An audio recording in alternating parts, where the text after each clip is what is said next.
Mutual Broadcasting System presents The Secrets of Scotland Yard with your host and narrator, Clive Brooke. Brought to you by the Mutual Broadcasting System in cooperation with the Kraft Foods Company, makers of Velveeta, the quality pasteurized processed cheese spread. X-Lax. How do you do? What would make you commit a murder? What motive? Love? Hate? Jealousy? Greed? Murders by madmen don't count. They have no motive. But quite sane people have destroyed human life for reasons both extraordinary and unpredictable. How interesting and exciting are the vagaries of human nature, in proof of which I'm going to recall to life a little scene of murder that happened at a certain place and to certain people. And I want you to guess the motive. The certain place was a public house, and there are certain people, two men and a woman.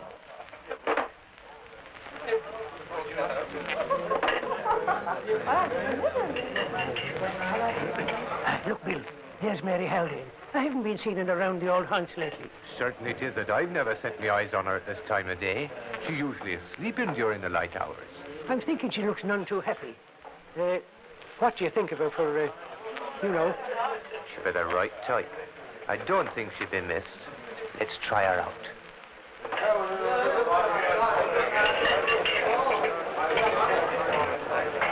Well now, Mary Miguel, you're out very early today, are you not? Early, late. Makes no difference when you're only half alive. Closing time, gentlemen. Come to think of it, Mary, you're looking a bit under the weather now. You've not been drinking, have you? That's just it. This is my first, and it looks like being the last. I'm sober as a saint and very, very sorry for it. What in the name of heaven will it be then that's making you so unhappy? Money, Bill. Money. Haven't any. Well, now, I'm thinking a wee dram of the finest refreshment in the world. It would be doing you no harm at all, Mary, now. Come along with us to Bill's house. We were just going to have a drop ourselves now. Oh, thank you, gentlemen, thank you. I'm just dying for a drink. You never know how much you love the stuff until you haven't got the money to buy it. Oh, thank you, gentlemen. You've probably saved my life.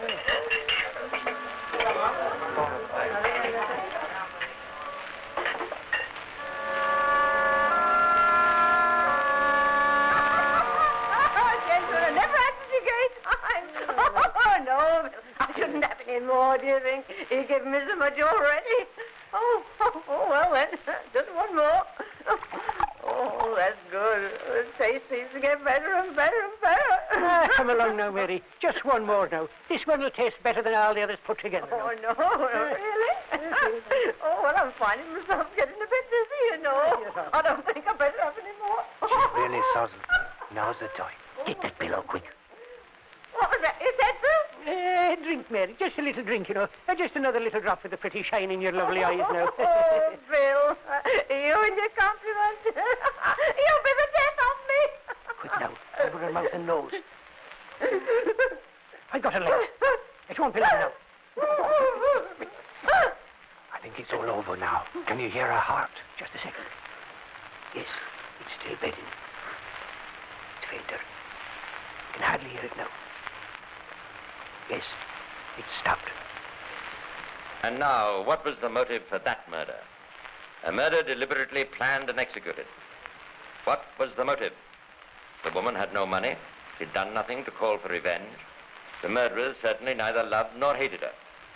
What could they gain from her death? What did they want from her? Well, they wanted her dead body.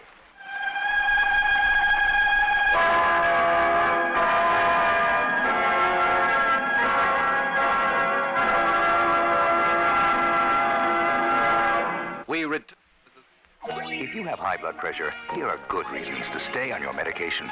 There are people around who need you so. They shower you with love just to let you know. They want you to be there to see their dreams come true.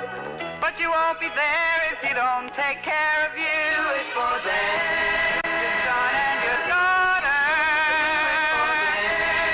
Know that you oughta do it for your loving wife.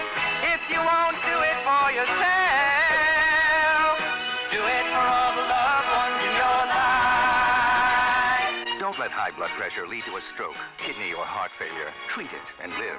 Stay on your daily medication. If not for yourself, for them. Do it for all the loved ones in your life. A public service of this station and the Advertising Council.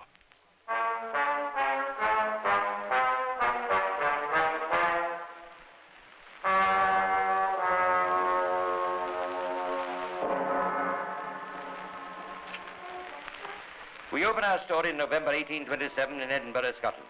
There, in a filthy retreat called Tanner's Close, situated in the lowest quarter of the city, there existed a tramp's lodging house. The terms were not exorbitant, threepence per person per night. But the fact that the hovel only contained 8 beds did not mean that only 8 lodgers were accommodated.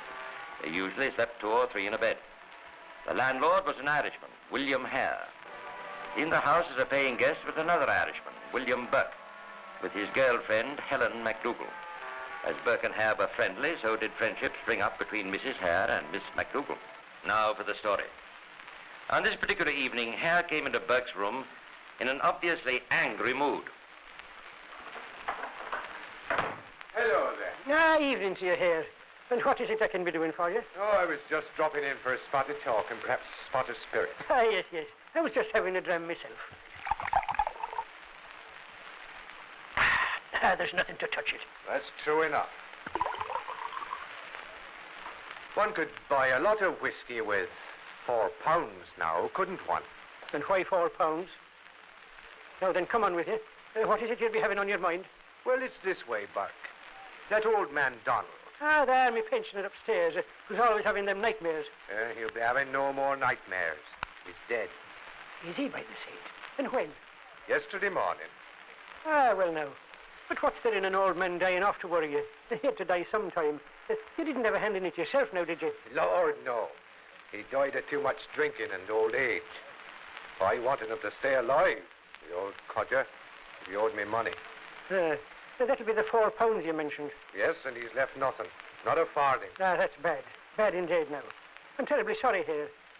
Burke, I've been thinking now. There might be a way of, so to speak, retrieving the money. A relation? No, he had none to my knowledge. Would you be knowing of a Dr. Monroe? He's a lecturer at the medical school. I've heard his name somewhere now. He lectures to the students on anatomy or some such name, and he shows them what he's driving at in his talk by pointing it out on a body, a dead body. He cuts up the body while he's talking to them. Go on here now. But what's this got to do with old Donald upstairs? Dr. Monroe is short of bodies right now. He pays well for them, and no questions asked. He usually gets them from the students who rob the graves of the dead up at the church. But you'll be wanting to sell him old Donald without having to put the corpse in the grave at all. Right. Will you be helping me? I need help in this. What'll I be getting out of it? Anything over the £4 that Donald owes me. I'm with you then. Where's the body? In the coffin in the yard. We'll stuff the box with a bag of wood, then nail the lid back on. No one will know it isn't a corpse inside when they come to bury it. Let's get on with it then. The idea was a variation on the old one of body snatching. The robbing of graves had been going on since early in the previous century. The dissecting tables of the medical schools were kept supplied mainly by bands of such thieves who would rob the nearby churchyards at a good profit. If you've ever been to Edinburgh, you will perhaps have noticed the cage-like effect of certain cemeteries, the graves being fenced in with iron bars. These are relics of an age when the sleep and peace of the dead were liable to be disturbed by the resurrectionists, as they were called. Sometimes the robbers would keep a watch over the aged and ailing members of the community, waiting for death to do its work. And then, almost before the body was stiff in its grave, they would dig it up and take it to the nearest market, in other words, the nearest medical school. It was illegal, of course, and the strict Scots religion made the crime very unpopular. But all this tended to make the price of bodies higher, and though the risks were great, so were the profits. And this must be the door, number 10. That's right.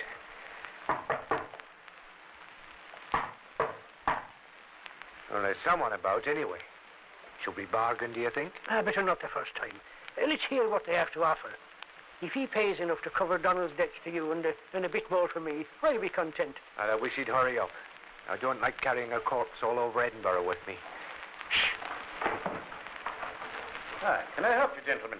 We've come to see Dr. Knox. Oh, I'm afraid he's busy at the moment. Can I help you? No, you can trust me.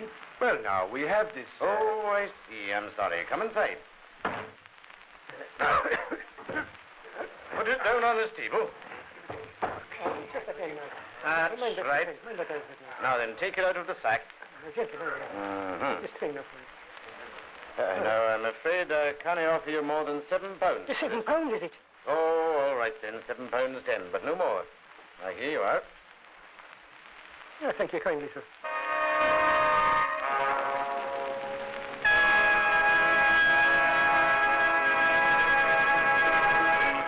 In a moment, we'll return to the secrets of Scotland Yard with your host, Clive Brooke. These days, we're hearing a lot about productivity. And it's easy to see why. Because if our country can manage to make a little more out of our natural, financial, and human resources, we can slow down inflation, strengthen our economy, and make our jobs more secure. Sounds like a politician's dream, doesn't it? Well, it's more practical than you might think. Because what it takes is not muscle, but ideas. Ideas on how to do a job a little better. Ideas on how to make a piece of steel go a little further. Ideas on how to make crops grow a little better. And America is strong on ideas. So if you can use your ingenuity to do your job a little more productively, do it. And encourage others to do the same. America has always worked best when we all work together. This message from the National Center for Productivity and Quality of Working Life, brought to you by the Ad Council and this station.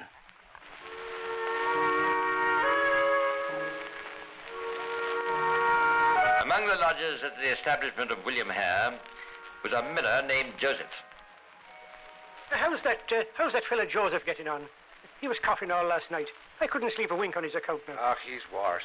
And his fever's alarming the other lodgers. Bad for business, you know. Some of them will be leaving unless he gets better soon. Better or worse? Much worse. Eh? Let's go and see him. We might be able to put the poor devil out of his suffering.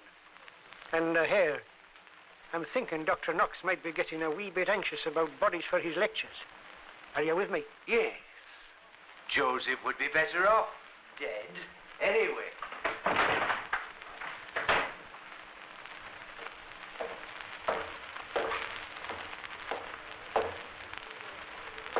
Has he any relations that might be worried about him? Not that I know of.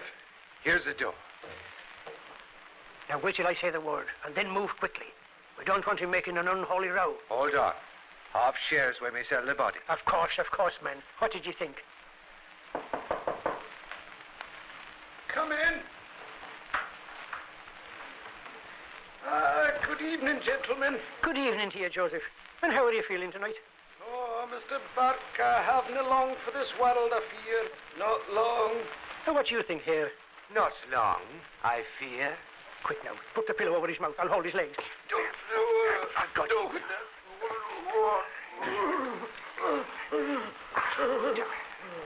That's done. Now, this time we have...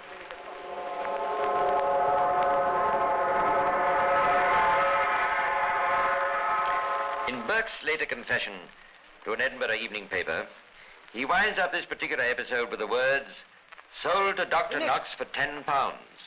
About 9 months after the first murder, that of Joseph the Miller, an ex-soldier and his wife, Mr. and Mrs. Gray, were staying at the lodging house. One evening, there was a party given by Burke in his room to which all the lodgers were invited. Burke gave the party in honor of a little old woman he had found in a wine shop. Mr. and Mrs. Gray were among the guests.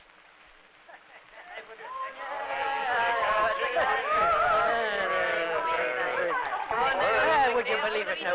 There I am having my morning dram of whiskey in old Reimer's shop. When what would I be hearing but a gentle voice speaking in accents of my own beloved Ireland? Asking for alms she was. Now, Mrs. Gray, would I be the true son of the fairest land in all the world if I were not asking you to take a little refreshment at my expense? And as sure as my name's William Burke, what would you think I would be finding her name was? I'm sure I don't know, Mr. Burke. I'm sure I don't know. Why, Doherty. Doherty. The same as my darling mother's name, God rest her soul. And would it be right now, I'm asking you, Mrs. Gray, if I were not to be throwing a bit of a party tonight for the sake of a dear relation of mine?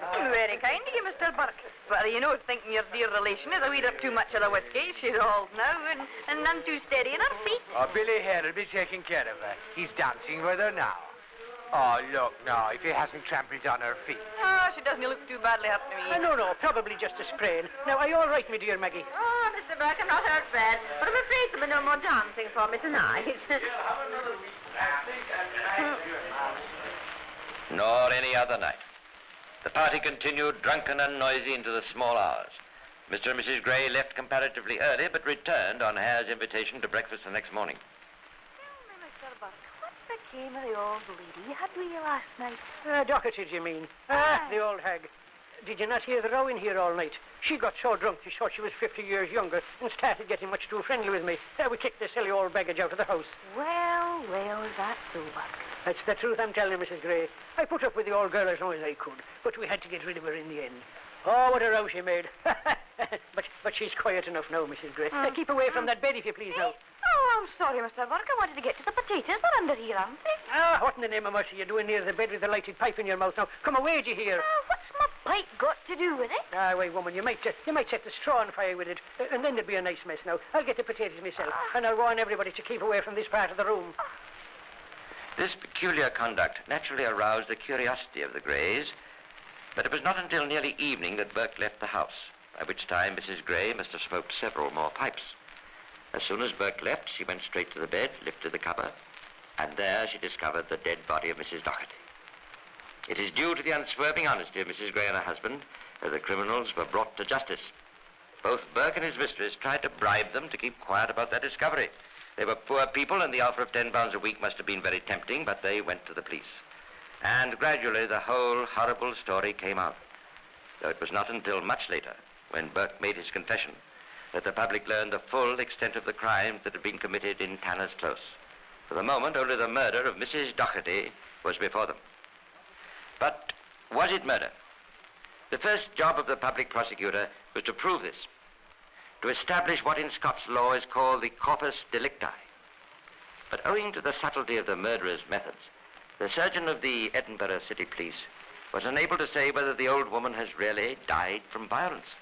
The evidence against all four concerned was inadequate, and at one time it looked as though it would be a case of having no trial. But finally, as all four still denied all accusations against them, it was decided that Hare should be asked to turn King's evidence. Hare readily accepted the offer.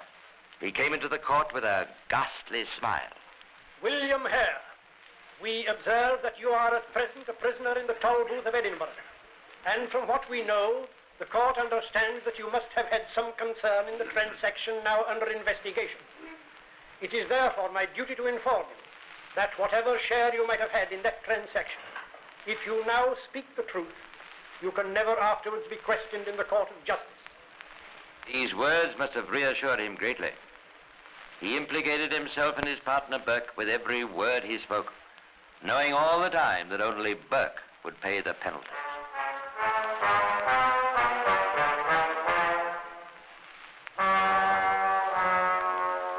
The case started at 10 a.m. on December the 24th, 1828, and the court sat without a break until 9:30 the next morning, Christmas Day, when the verdict was returned.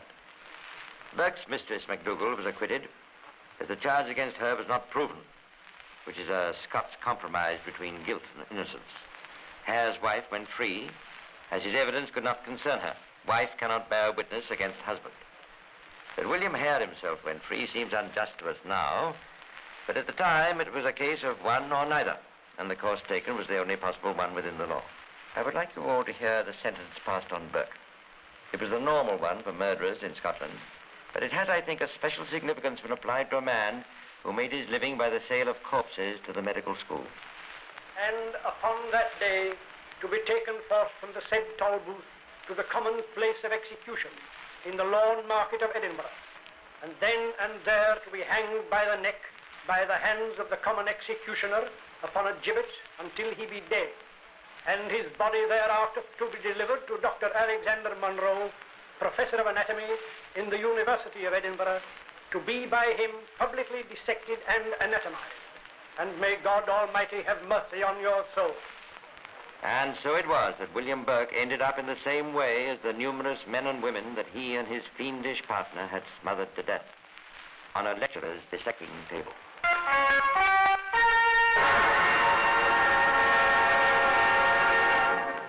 face is lovelier than the face that emerges from a pink ice. Hot and cold money. The money it costs all of us to keep our homes cool in summer and warm in winter. To save some money and help conserve our precious energy resources, here's some good advice. The amount of energy necessary to heat or cool your home is greatly affected by your insulation. Good insulation keeps furnace heat inside in winter and the sun outside in summer. If it's faced with foil, it'll serve as a barrier against moisture vapor. Aluminum-faced insulation aids in retarding heat flow, and proper insulation can make large savings in money and energy. A properly insulated roof can save 90% of heat loss compared to an uninsulated roof. Good insulation can save a considerable amount of heat loss through walls and floors, not to mention the benefits of insulated aluminum siding.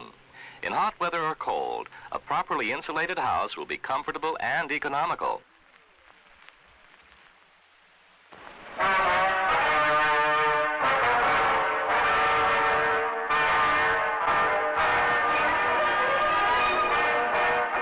The Mutual Broadcasting System has presented The Secrets of Scotland Yard with your host and narrator, Clive Brooke. In cooperation with the Kraft Foods Company, makers of...